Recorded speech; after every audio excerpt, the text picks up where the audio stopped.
Well, I honestly didn't think I'd be here 10 years later. I had no like 10-year plan. I barely had a 5-year plan when I started. All I wanted to do was just kind of survive and just have a little coffee shop and just make some money and be happy. So it kind of grew into this thing with 3 shops. We're here today at Retro Espresso Coffee Co here in Tyro, which is about 2.5 hours north of Brisbane, is that right? Yep. And this is Vince, the owner of the business. You've been going nearly 10 years, is it? Yeah, 10 years in March. Vince, what inspired you to start the Retro Espresso Coffee Co? I had a previous business with some business partners and I got out of it and I was having a break. Was driving past this place early one morning, and there was a big for lease sign on the shop. I looked at it and went, oh, I know exactly what I'd like to do with that shop. By the time I got to Brisbane, I got the phone number off the door from a friend that lived in the town. Yep. And rang the owner, and a week later, I had a handshake lease.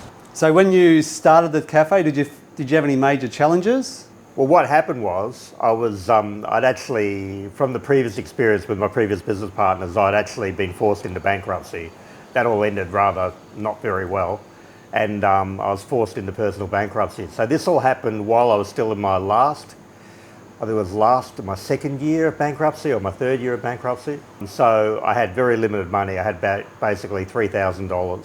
So I managed to open the doors. All I did was I borrowed a coffee machine from a previous supplier that we'd had with the other business. They were kind enough to lend me a coffee machine and a grinder, and I couldn't afford a plumber to have it plumbed in, so I had it in a pipe in a tank, in a never fail spring water tank. A local electrician put in the electricity line for the machine for me for $180. Oh, that's so cheap. And and I paid my first month's rent, paid the electrician, bought some coffee and that, and then just opened the doors and I just started making coffee for people to poke their head in.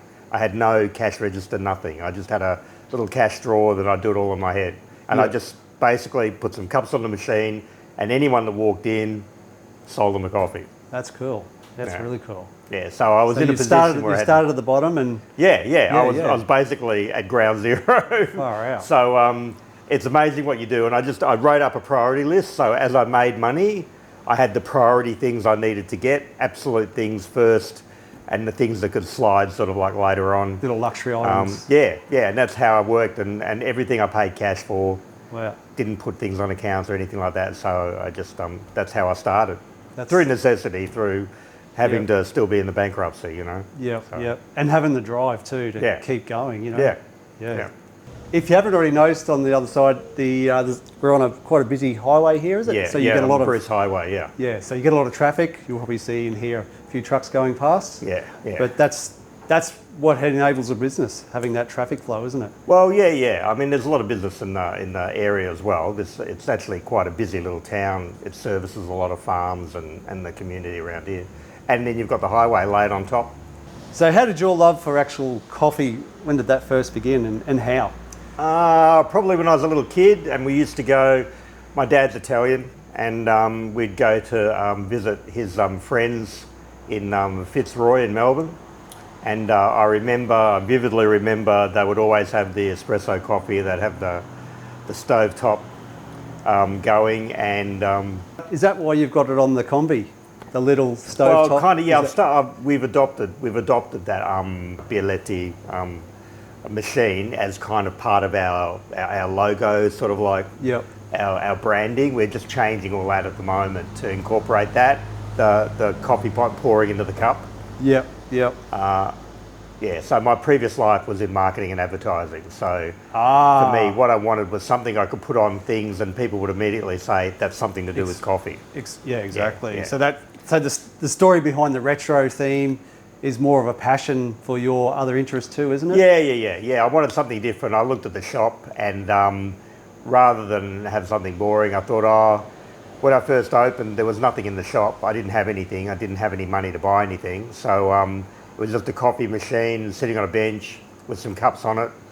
And I thought, I had some old retro stuff at home. I thought I'd just start putting some of this stuff in. It'll be interesting. And it just grew from there. Wow. Yeah, you can definitely tell the passion when you walk in the shop. It's definitely a step back in time. Yeah. And so with the coffee culture, what's the secret to brewing the perfect espresso, in your opinion? You'll never get a perfect espresso, okay? So you're never going to get a perfect espresso. So what we aim for is consistent quality. So we're aiming for a quality level that's a certain level, but consistently that level, which appeals to a wide variety of people, not just a small sector of the market.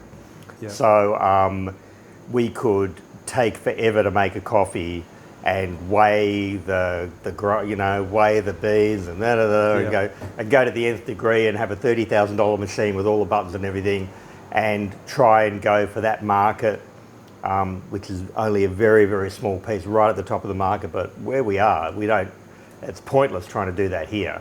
Yeah. So what we're aiming for is that huge amount of middle market where people want their coffee, they want it the same way every day. Yeah. And so our aim is consistency and quality. Yeah. So if you aim for that, you can achieve that. If you're trying to aim for perfection, you'll never get there. Yeah. Yeah. No, I can vouch for that because I've been coming here for over 7 years, I think. Every time I've come in for a coffee, the consistency, you're spot on there because it's always been consistently good.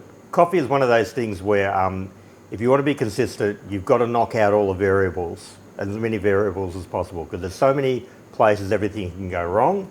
So what you've got to try and do is knock out the variability in it. So the less chance the more you knock out the variables, the better chance you have of having a consistent coffee pour and result. Yeah. From different people, because you've got to remember there's now different baristas, not just me anymore. Yeah, well, so you've got to be able to get everyone to do the same thing the same way, using the same equipment. Yeah. I suppose that's the secret, isn't it? Is having training and the correct staff as far as... the training is important, and the people, people have to have the right attitude. They've got to have a bit of a love for it. You can't just like slam and smack it together. And so we always say to people, a lot of times when we get new people in, they're always trying to be fast, because we're very busy, our shops are very busy. So they're always trying to, we keep having to tell them to slow down. Yeah. Slow down. Yeah. Forget the speed, just the quality. We just want the quality. Yeah. Yeah. You know? And then the speed will come later. As they get comfortable and they get into the flow of it, the speed will come. Yeah. But always, invariably, any new person will always try and be fast, and that's when they'll stuff up. So talking about speed, relation to how many cups do you pull here a day? Anywhere between 250 to 350 on an average day. Yeah. And then for the viewers, Vince has got another shop in Maryborough, is it? In Maryborough, yep. On the way into Maryborough, yep. On the south side. Yep. And we have another shop in Harvey Bay as well, on the Esplanade in Harvey Bay. Yep. And so you're pulling the same amount of coffees a day there? Yeah, the Harvey Bay shop runs neck and neck with us, basically. So they'll do anywhere between 250 to 350. And our shop in Maryborough is more it's on the street, like a window on the street type of thing. It's not an enclosed shop, so people will just come up to the window, get their coffee and go. So that can do anywhere between 200 to 300 a day, a bit less than what the other two shops do. That must equal a lot of beans. Yeah, well, we'll probably, let me just think, per month, we'll probably go through between at least 700 kilos between the three shops. That's just brewing. Then we have more coffee beans that we sell as retail. We have our retail bags where people will buy the coffee and take it home. So that adds another 100, 150 kilos to that. So any month we'll be going through 800 to 900 kilos of beans. So nearly a thousand or nearly a ton a nearly a month. ton a month. Yeah, we combine retail sales and what we put through the machines. Yeah. Yeah, that's a lot. Yeah. That's a lot of coffee.